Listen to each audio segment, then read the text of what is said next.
in the Himalayan region, approximately around 14,700, 14,800 feet above mean sea level, which is known as the Kanti Sarovar. Kanti Sarovar means a lake of grace. It is called a lake of grace because this is where the first yoga program happened over 15,000 years ago. The first yoga program, this was the site, the bank of this Sarovar. There's a whole lot of stories why geographically it happened here, because Adi Yogi was not here earlier, he was elsewhere. It's lots of stories, but I will not go into the stories, okay?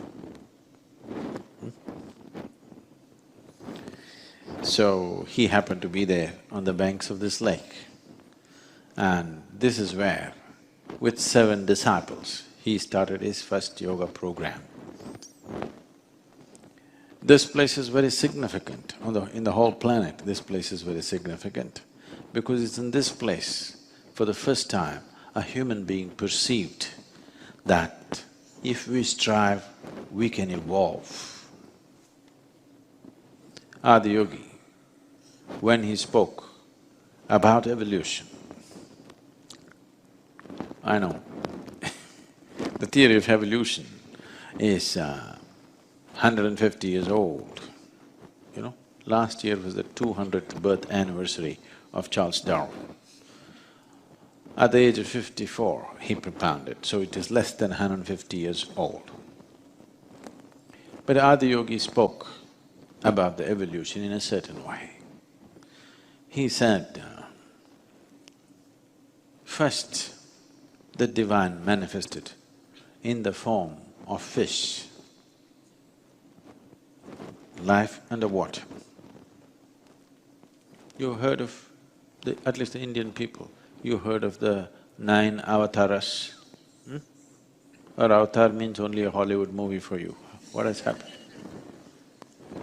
9 manifestations of the divine. The first manifestation in the form of a fish, life underwater. The second manifestation, tell me what's avatars? Matsya avatara and then what? Kurma avatara, which means a turtle, that means an amphibious life. The second manifestation of the divine is amphibious, half in, half out.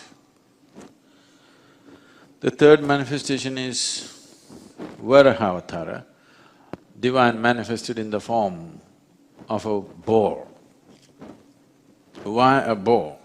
Why it's being referred to as a boar, the third manifestation is, among the mammals, which is the basis for the making of a human being later on. Among the mammals, one animal which is most strongly rooted in its body is a pig. You can't kill a pig easily, do you know this? See, in where we are, the yoga center, the tribal boys, they're going to school, if they see a deer, 3, 4 of them corner it, with a stick, they'll kill it. One thing, they will kill it. So easy to kill a deer. But a wild boar is not like that. You break its body, it will not die. It's very, very strongly rooted in its body. So if somebody is very physical, you say, oh, he's like a pig. Yes or no? Because physically, it's a very rooted life.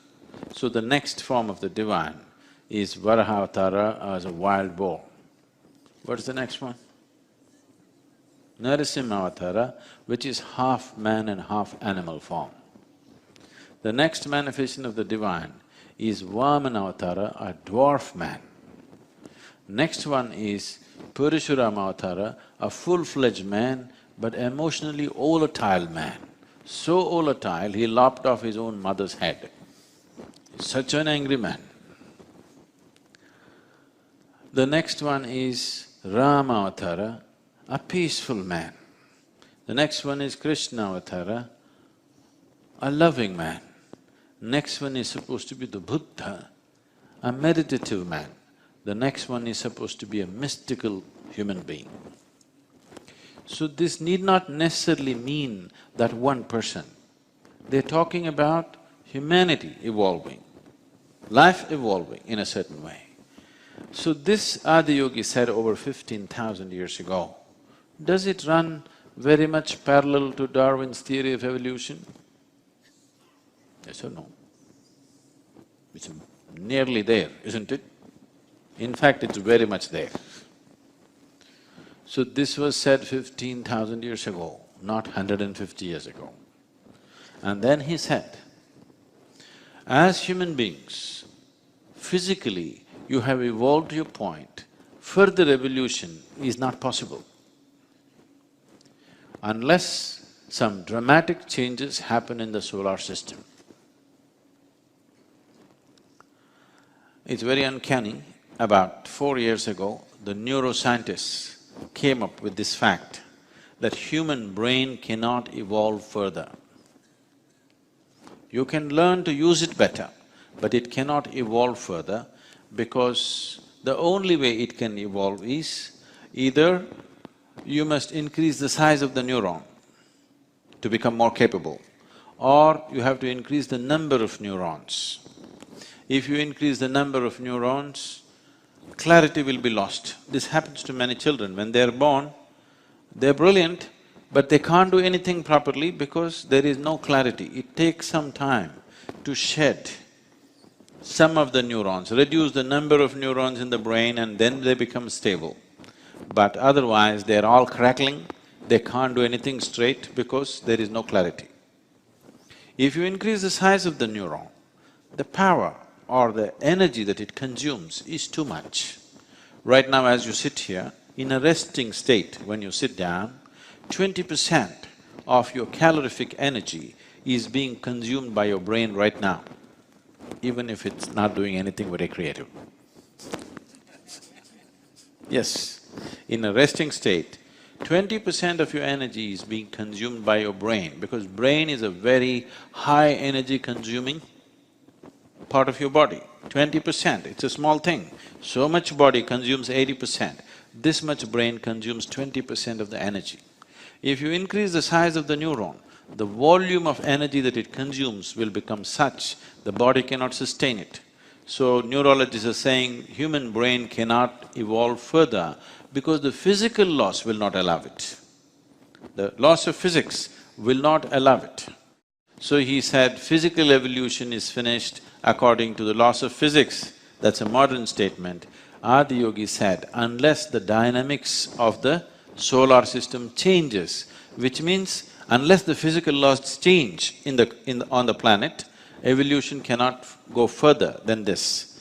But you can evolve in ways which are not physical, and there is a way to do it. If you strive, you can evolve.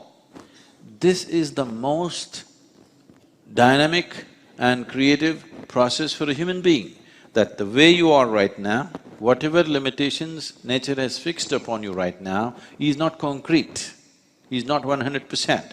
If you strive, you can cross these boundaries. So this idea and the possibility of evolution and the technologies to evolve, as to what you can do to evolve, this happened on the banks of this Kanti Sarovar, about 6 to 8 kilometers above Kedarnath. It's not a touristy place, it's something you have to trek in the snow, otherwise you won't make it.